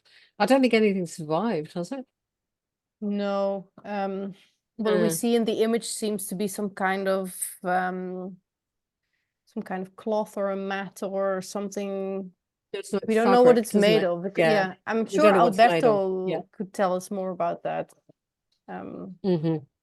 I don't know how Yeah. protective it is, or if it's just something partly decorative, because we see them mainly with the royal the royal horses that were, Hmm. of course, lavishly decorated with the feathers and stuff. So I don't know if it was an actual protection. I think it's more likely to be decorative. I suspect so. And I've noticed that some of them, like the one I showed at the end, the little horse on the vessel there, it has a sort of a strange stripy checker work marking on it. Yeah. And I've wondered whether, I think there's some suggestion that there was net work used on them, like a kind of a, piece of net. Who knows? Now, Yeah. one thing God is neat, isn't it? Who's is connected with dresses of net, in a war context. But it also might simply be something like an early fly rug, even, Sure. something that's Yeah. to keep the flies off. Yeah.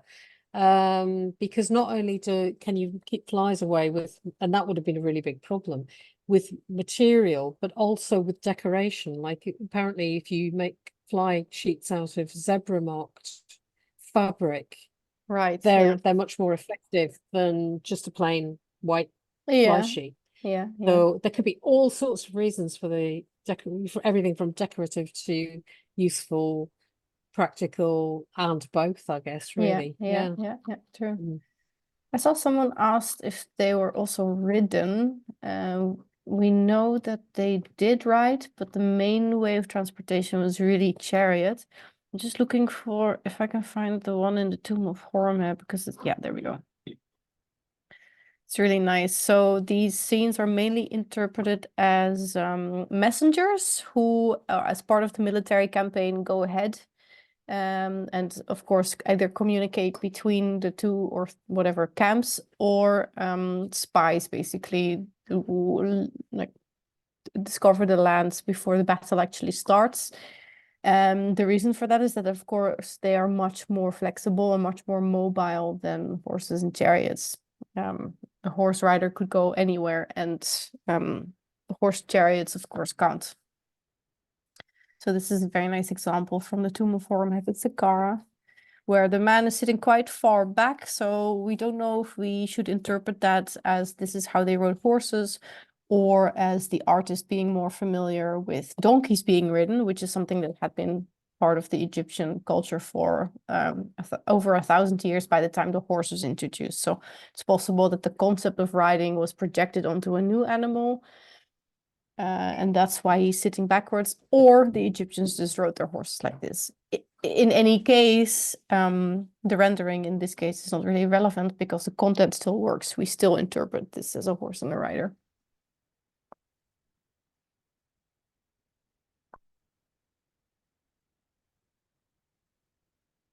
Are there any more?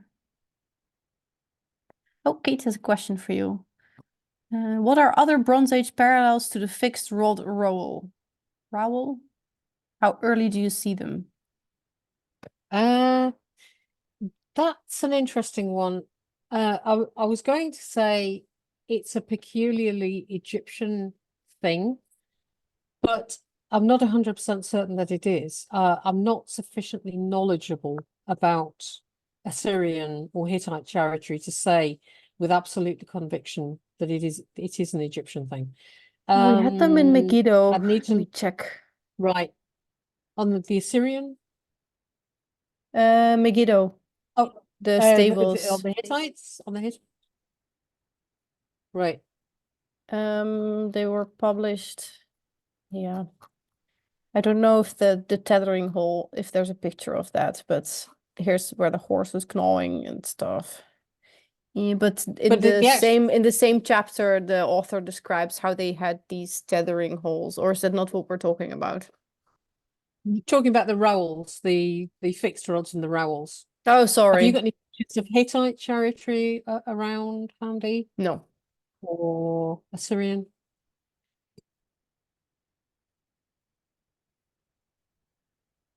that's probably something that we'll do in another seminar, actually. Hittite Assyrian, I think, will come up. Yeah, it So would be nice. yes, I think that'd be good. Anastasia is Okay. asking what they fed the horses, and I just found in a master dissertation by Tessa Litteke the answer to that. Let me re-find it, but maybe you already know, Miriam. I'd say that for sure they were feeding them all. Obviously, there's all kinds of just grass, fodder, hay, what have you, whatever they would have. But barley, I suspect. Yes. Barley's still a long-standing horse feed. Wheat, not so good. So I would suspect that they were getting barley feed. If they were getting a hard feed, which seems plausible, it would be barley. Mainly, yeah. Here, Yeah. Tessa says the daily feed consists of some mix, probably grains in addition to grass. Since horses are grazing animals, it is common practice for stabled horses who do not have access to grass pastures to be given periodical or constant portions of hay or grass. Yeah. Also prevents boredom, gnawing. Yeah. There is And barley is very likely. Yeah. Yeah. There is a text. I'm just trying to think which it is. I think it might be the groom of the mayor of one of the towns. And he says, he's away, and his servant says, I'm looking after your horses well. I'm getting this special grass for them, and or taking them out to eat the special grass. So they were very much aware that horses needed to have a particular diet. Yeah. That would often have been quite hard to manage in ancient Egypt because it didn't have the big grazing areas that other places do. So yeah, we know that looking some groups of animals were moved downwards, or for us upwards in the more greener areas. And there's one text that's probably the one you mean that says the horse teams of my lord are well. I have their That's the one. allotted measure mixed before them daily, and their grooms bring to them the best grass from the papyrus marshes. I assign That's the grass to one. them daily and give ointment to rub them down every month. And their chief of stable. So their chief of Yeah. stable trots them every 10 days. So that's nice. So again, it's kind of a management system that we can that looks somewhat familiar, if very intensive. You know, you can maybe imagine kind of the Royal Mews or something in London. They too will have a very intensive management program there, where food has to be brought in, and apart from on the rare occasions where the horses are away on holiday having a break. Yeah. Yeah. So yeah. Shall we move on to Alberto's lecture? Unfortunately, his daughter is sick. He still hopes he can make it for the Q&A. I think he's not here. I don't see him. But he sent me a recording. Okay, super. Shall I do a bit of an intro then? Okay. Sure. Just bear with me. Oh, hang on. Click to exit. I'm just getting a blank screen at the moment. Right. So, and our final speaker, Alberto Pollastrini, who gained his PhD in Egyptology from École Pratique des Hautes Études, Paris, in 2021. He is currently a member of the research unit, Archaeology and Philology of the East and West at the Paris Sciences and Letters University in France. His specialist area is Egyptian and Western Asiatic warfare and hoplology, particularly from the New Kingdom and Late Period. And he's also participated in excavations in Egypt and Italy.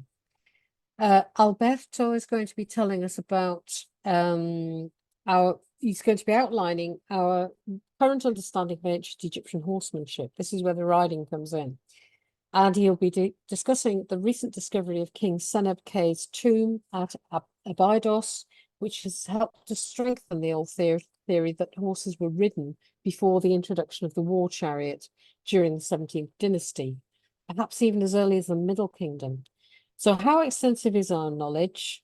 And the answer may be disappointing, considering the absence of written sources and the scarcity of iconographic sources.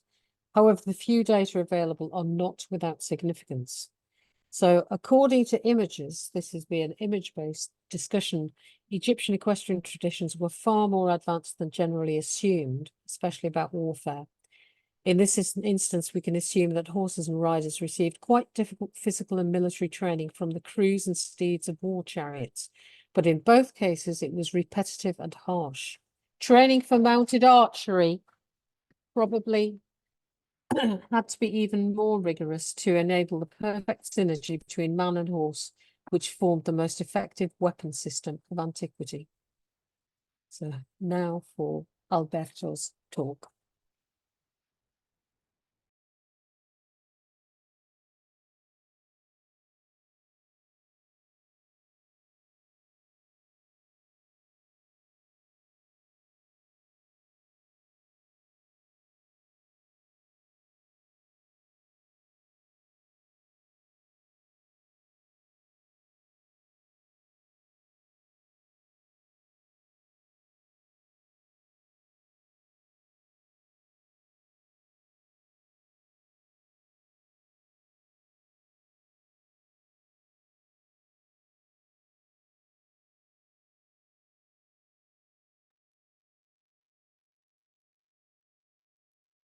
Lonneke, is there a problem with the sound on this? I can't hear anything.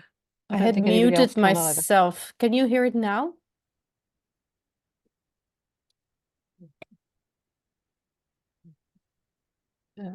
I can hear something, but can you turn it up a little? That's strange.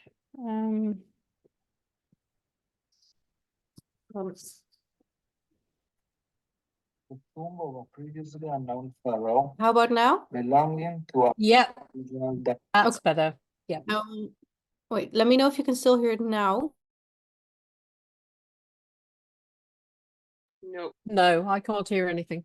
Okay, then I have to stay unmuted while playing the video.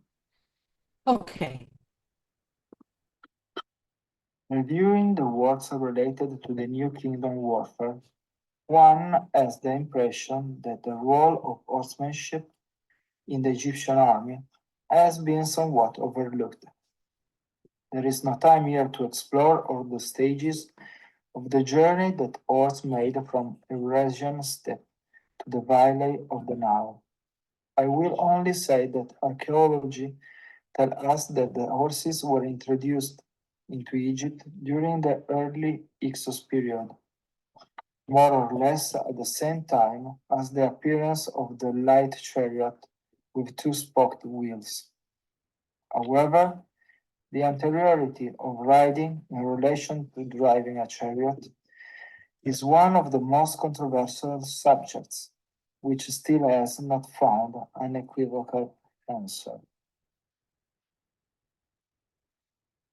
The discovery at Abydos in Upper Egypt of the tomb of a previously unknown pharaoh belonging to a lost regional dynasty dating from 17th century BCE has rekindled the debate on the origin and spread of horse riding in ancient Egypt.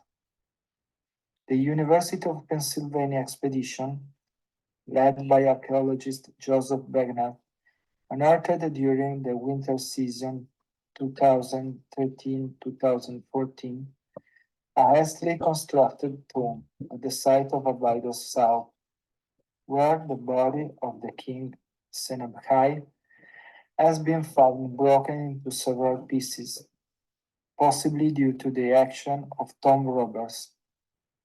According to the researchers, artifacts, texts, and decoration of the burial chamber made it clear that the Senebkai dates during the fragmentary era of Egypt's second intermediate period. A full forensic analysis identifies 18 wounds on the pharaoh's bones, leading to the assumption that he was brutally killed in battle. The trauma includes major cuts to his feet, ankles, and lower back. In addition, Senebkai's skull is marked by 3 serious pierced wounds that were probably inflicted by a battle axe of a type commonly used in the valley of the Nile during the second intermediate period. However, Contrary to what might be expected, the fatal blows were not delivered by a Hyksos-style axe. The wounds of Senebkai's cranium compare instead closely with an Upper Egypt-style axe that has not infrequently been found associated with 17th dynasty royal warriors. The axes from the tomb of Queen Aotep could be good examples of the weapon that injured Senebkai's head.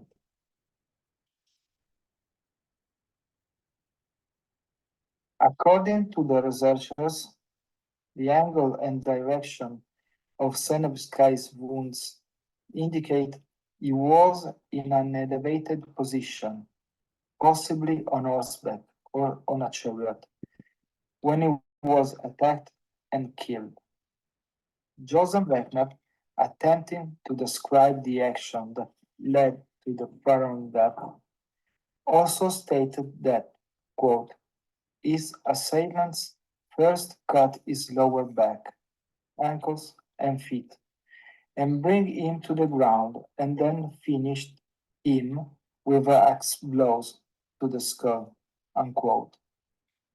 In addition, the analysis of Senebkai's skeletal remains has shown that the pharaoh underwent continuous physical training. In particular, Senebkai's pelvic and femoral bones reflect long-term use of the muscle of his inner thighs and upper legs, possibly correlated with habitual horse riding. From this, we might infer that the ancestors of Senebkai might have been familiar with the horse, and that some form of horse riding might have been known in Egypt before the spread of the horse-drawn chariot. This theory is not new in the field of Egyptology. Alan Schulman, in his work Egyptian Representation of Horsemen and Riding in the New Kingdom, recalls 4 pictorial graffiti from Serabit al-Kedim in Sinai, dating to the reign of Amenemhat III, which depict some Asiatics transporting themselves on the back of a donkey. Not surprisingly, the animal ridden is the donkey, which is much calmer and more comfortable than ours. According to Schulman, Serabit al-Kedim graffiti could suggest that the Egyptian had learned the rudiments of horsemanship through contact with Asian as early as the Middle Kingdom. To this must be added the controversial discovery of a horse skeleton in the Egyptian fort of Buchain, Nubia, dated frequently in publication to the Middle Kingdom. However, this interpretation has been contested by several scholars who suggest that the horse may date to the Hyksos period or to the time of the reconquest of Nubia at the beginning of the 18th dynasty.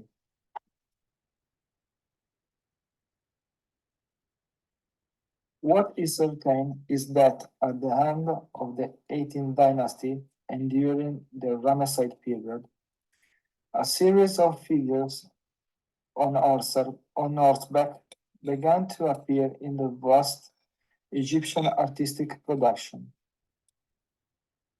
This corpus embraces not only representation of man, but also depiction of deities of West Asiatic origin, introduced into the Egyptian pantheon during the reign of Amenhotep II.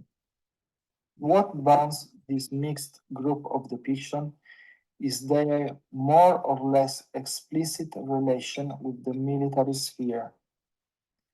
For reasons of time, I will not list here all the known depictions of horsemen in the New Kingdom.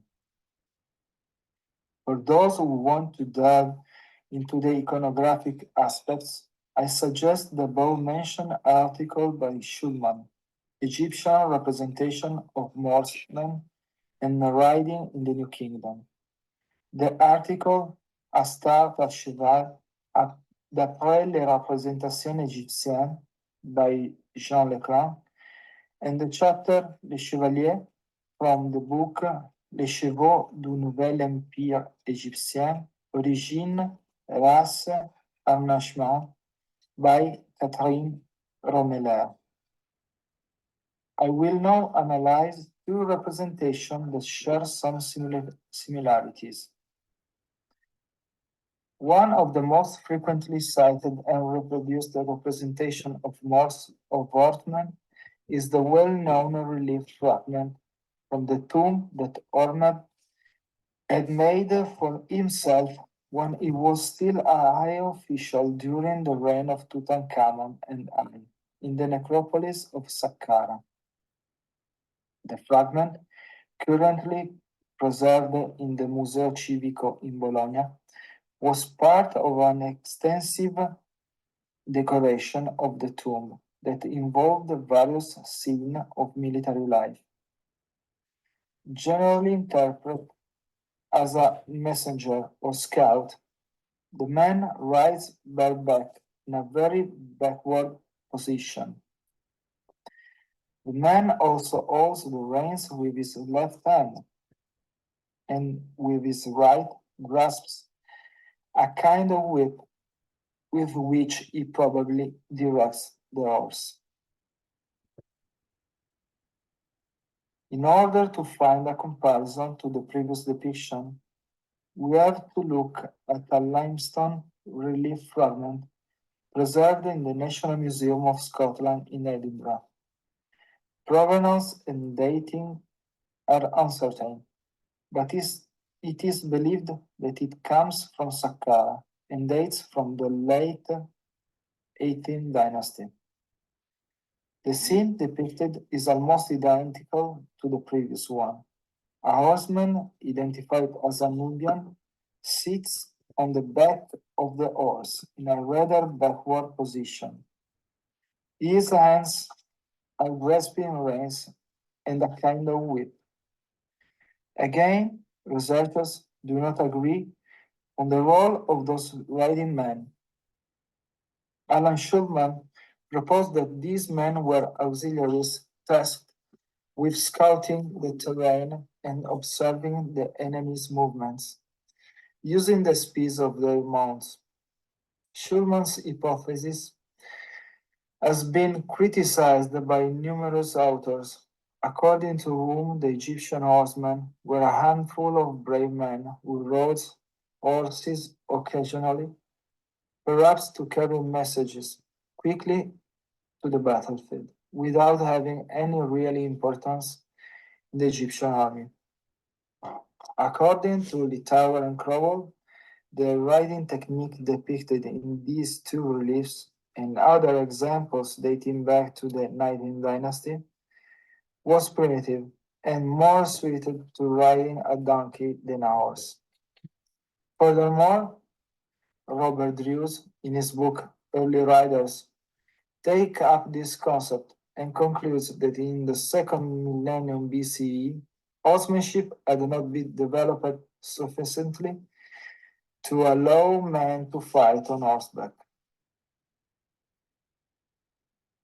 Although no Egyptian text can help us dispel this doubt, a single piece of evidence leads us to speculate that the Egyptian cavalrymen were not entirely improvised, as some scholars suggest. On the surface of the statue presenting a shrine of Septi, first prophet of Montu, made during the reign of Amenhotep II, appears a title that has caused much discussion. The title, which you can see here, consists of three parts. The first part is the well-known word belonging to the military terminology, Heri Paget, which can be loosely translated as regimental commander. The second is the genitive particle N. The third is a unique hieroglyphic sign representing a man on horseback, whose reading is basically unknown. From an iconographic point of view, one can see the same backward seat represented in the previous depiction and the use of reins. Here, I have used the translation Sesemet, cavalry, suggested by Pierre-Marie Chevreau in Prosopographie des cadres militaires égyptiens du Nouvel Empire. But I must honestly say that the Egyptian word Sesemet, cavalry, is usually written with a hieroglyphic sign representing a horse without a rider. Perhaps more correctly, the sign in question should be interpreted as horseman instead of cavalry. It is now necessary to return to the assertion made by Robert Drews about the alleged inability of man of the second millennium BCE to fight on horseback. If we review the corpus of representation of man and on horseback in the Ramesside historical narrative reliefs, we could find that some of them are equipped with a bow and quiver, in apparent contradiction to Drew's assertion. This detail seems to have been overlooked by researchers dealing with ancient warfare. On the contrary, in my opinion, these are not artistic convention, but concrete evidence that the ability to shoot an arrow on horseback since the middle of the second millennium BCE. The most striking example is the Stella Turin supplement 1308, possibly dating from the reign of Thutmose III. The stela shows a Canaanite goddess, possibly Astarte or Anat, on the back of a galloping horse, pulling back the string of a bow to release an arrow at a partially erased Nubian captive. A more in-depth analysis of the relief may, at this point, provide the opportunity to make some consideration about the style of mounted combat shown on the stela. Firstly, concerning the riding posture, it may be noted that the female figure rides in a style that we would call side saddle, except that none of the known Egyptian representation shows a saddle. Moreover, she sits on the loins of the animal in a backward position. Secondly, the reins are tied around the waist to leave both ends free to handle the weapons and, at the same time, to control the horse.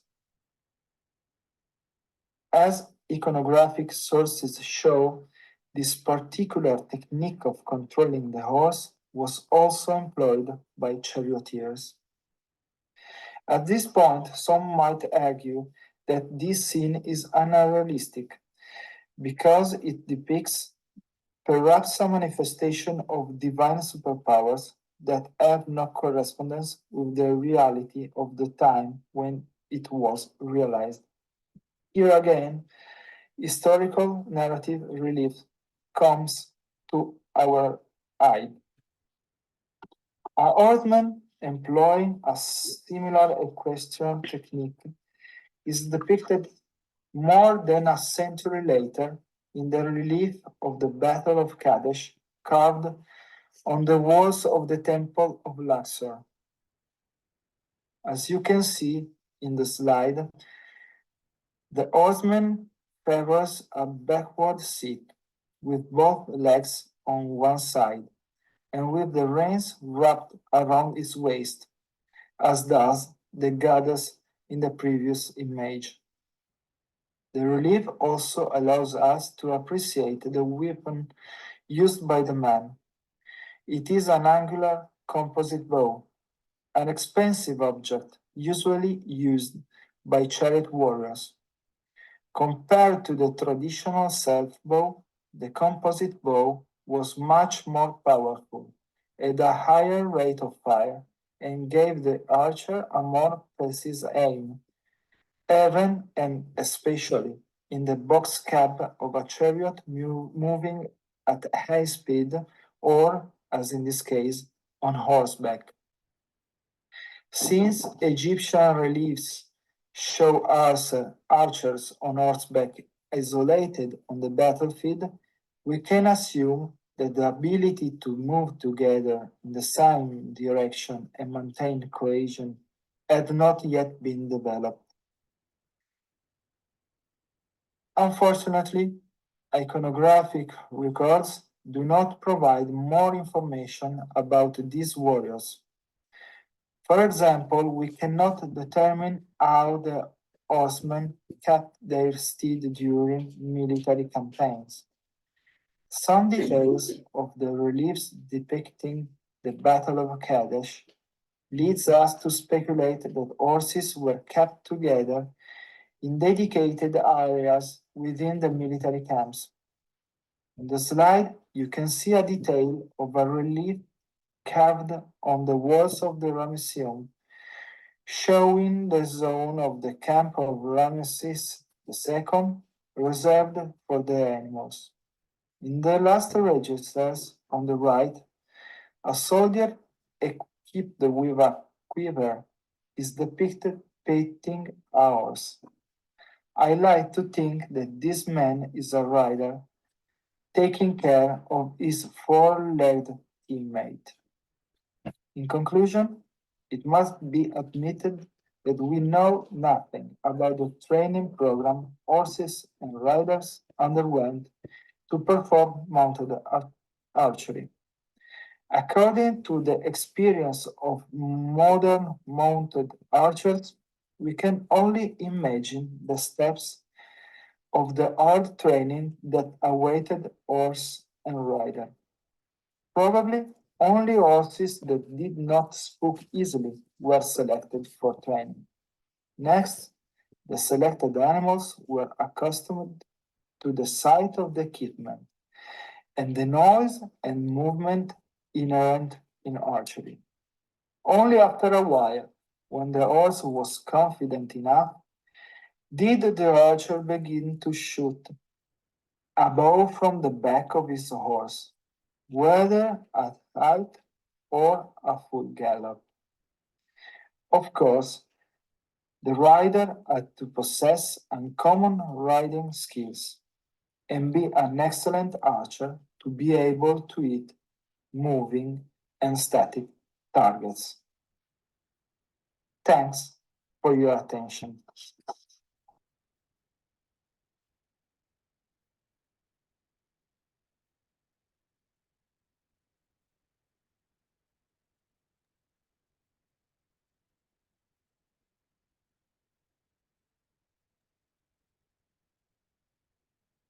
That was very cool. Is Birgit? Yeah, Birgit is still here. Birgit, what do you think? So Birgit Bühler from Vienna also does archery on horseback, and it's so cool. We went to a ride simulator, and she brought her bow, and we could practice. Sadly, without real arrows, but I'm sure she has something to say about these scenes.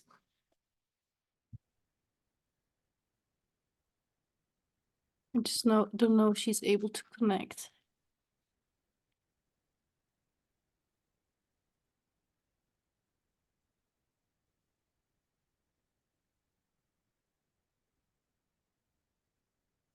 Are there any questions or comments from the audience? I just want to say that's fabulous because we know Amenhotep II was famous for his archery skills on the chariot. He famously did this thing shooting through copper targets so that the arrow stuck right through the copper target. From his chariot, there's a whole description of it. So to think of him actually being able to do that on horseback as well is quite amazing. That's kind of in some ways, a more impressive skill. So Mm, I'm wondering absolutely. why we don't see images of this. Why aren't they there? I mean, there's lots of things in HD that clearly happened, but there aren't scenes of it. Moving large blocks of stone, for instance, we don't see many scenes of that. So The question is, does it serve the purpose of the image? So in the temples, we know that they were commissioned by the pharaoh for the pharaoh. So images of very detailed warfare involving a lot of other people is not really in service of the pharaoh. So you can see why one or two messengers on a wall surrounding a large image of the pharaoh is nice, but it doesn't serve a function to the pharaoh to have more details of that. I suppose that's one of the reasons why we don't see that a lot. But they don't show themselves doing it either. If we imagine that Amenhotep II is actually capable of doing all that on horseback, Right, as well as on yeah. a chariot, it's just like, why doesn't he show that? I mean, obviously a chariot is really impressive. You've got the two horses, you've got all the gear, you've got the fancy chariot gleaming with gold, you've got the solar disc, the hawk. The whole thing looks really, really impressive. Yeah. So, I mean, maybe it's as simple as that. It just looks more impressive to be seen on a chariot doing that than it does on horseback. The reins around the waist thing, not in any doubt that it happened. I am not in any doubt that that happened. Yeah. Young They kids, tried that, fast didn't they? chariots. Yeah, I'm sure they did it. Absolutely sure they did. Yeah. I'm also sure that some of them fell out and got dragged as well. Yeah.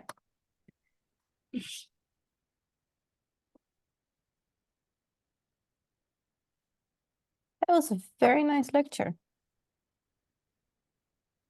Yeah, very good. And again, takes things forward a bit. Because Anastasia just saying she'd done that with a halter. Yeah, had fun to do that. Yes.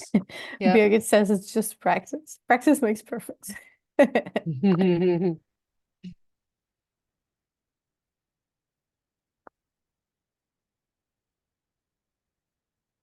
Any more questions or comments?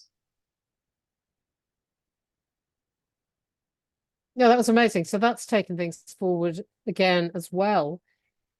Knowing that it seems very likely now that kings were doing that too. And that the thing about the master of chariotry, basically, that moves things on as well. Yeah. So Very it's good. kind of yeah, I guess that what I want to say is, things have just moved so much. Even the past 10 years, really. And obviously we've still got plenty of places to go. There are much more topics that can be examined and re-examined and come up with new ideas and interpretations. Absolutely. Do you have any teasers yet about the next seminar in the series? Well, now that's a good question. I think we need to possibly, I think I've kind of whetted my own appetite for doing something now on Syrians and Hittites, which I think we really need to do. So I think that would be a good thing to do. And then we can bring Kikuli back in and discuss him as well and what he talked about. So there's that Kate saying yes, yeah. So I think we'll do that. And then obviously we need to do something classical. Then we have lots of ideas for medieval, and then plenty of material for Renaissance. And I'm hoping to jump back in with kind of early modern and modern, maybe do something on Philip Astley and the Duke of Newcastle. So nice. So we kind of see what things were still in use that they'd been doing in ancient Egyptian times. Yeah. Yeah, exactly. Trumpets. Okay. Well, thanks everyone. Yes, lovely to see you. And see you at the next one. Yep. So watch out for news of the next Cheiron EHC